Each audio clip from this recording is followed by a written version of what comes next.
to my second video. In this video I'm going to be showing you some tips and tricks with using the Umai Dry Age bags. This video is going to be different to anything else you've seen on YouTube, as I'm going to be showing you how to overcome some issues with using the Umai bags and some tips and tricks so that you don't have any of your Umai bags go to waste. Now I've read a lot of reviews, and while the end product a lot of people get is awesome, they go through a lot of these Umai bags to get there. And you don't want to be spending $50, like a lot of people have, to get a dry age steak to get to the final product. I've done a few of these now, and I've only ever used one dry age bag for each piece of meat I was dry aging. If you look at my last video, I did have some problems with my previous bag. However, I was able to initiate some tips and tricks and allow the process to dry age without any issues in the end, and I ended up with a really nice piece of steak. So what we're going to need for this process is obviously you're going to need your piece of meat. New York strip and ribeye seems to be the preferred, and that's all I've ever used. Now I bought this piece of meat from Costco yesterday. Ribeye, you can see it's pretty expensive. It's 5.6 kilos. That's also in Aussie dollars, so probably around 100 and 110 US dollars. The next thing you'll need is a dry age bag, obviously. Now, a lot of people seem to ask the question or think that you can use a regular vacuum bag for dry aging. This is a specific bag where it's a breathable bag and it allows the moisture of the meat to leave without allowing bacteria to penetrate and contaminate the process. An important part of this process is the vac mouse, or the important part of the sealing process is the vac mouse. Now what this does is some people seem to think that it's to wick the moisture. It's got nothing to do with the moisture, it's to allow the bag to actually seal. If you look at this bag versus a regular vacuum bag, you see this bag, it's plastic, and it's smooth plastic on both sides, whereas here's a vacuum bag I'm showing for demonstration purposes. You can see it's got that textured side. It's smooth on one side and textured on the other.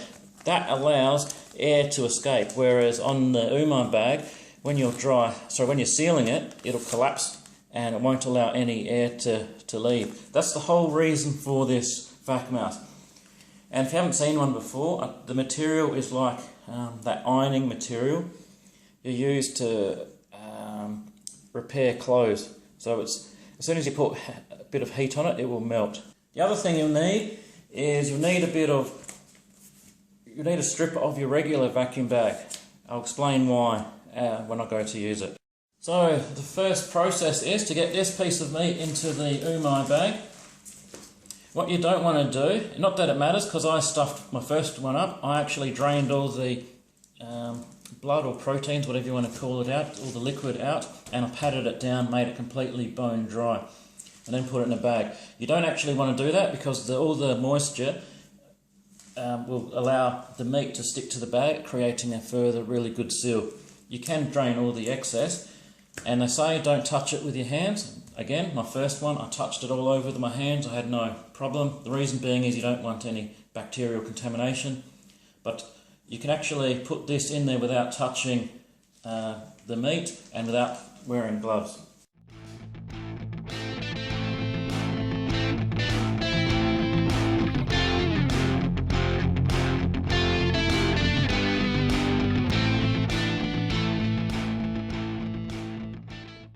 Now that we've got the meat in the bag, what we want to do is force it to one side, or just push it to one side,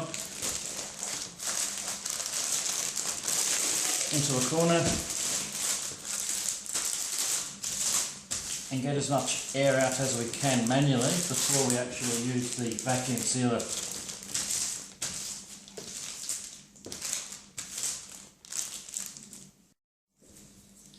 Okay, you can see here what I've done is I've got the meat in one side, and I can tell you now, going by my last one I did, as you can see from my previous video, if you were to actually just string this off or just tie this off really tightly and keep the meat like that, that's more than 80% contact on both sides, and I can guarantee you that this dry aged steak will turn out fine.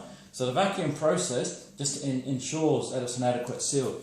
from my experience, this has worked wonders, because after 2 weeks the bark will form and that's going to become its protective layer anyway.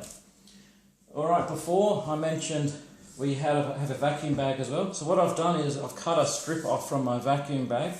The reason being is when you use, depending on your sealer, my sealer, which is just a regular food saver, burns through the really thin Umai bag. So what you do is you place a strip of plastic from the vacuum bag on there as a buffer. So you can see I've got the bag on an angle now. The reason being is what we want to do is we want to actually make the sealing process manageable with the use of the vac mouse. So what we'll do is we'll seal off a portion or half the bag by just sealing at an angle.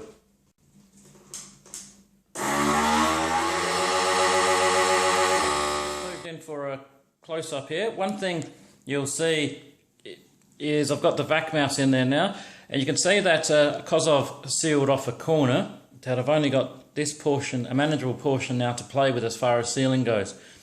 I've done a couple of seals.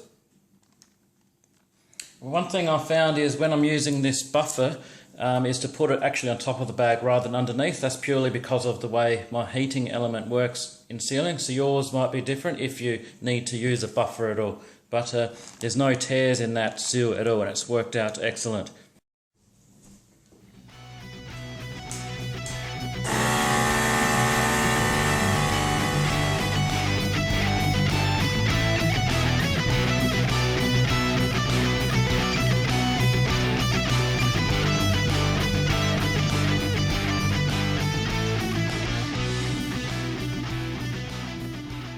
Okay, so if we have a close-up here, I've double sealed it. This seal worked out excellent.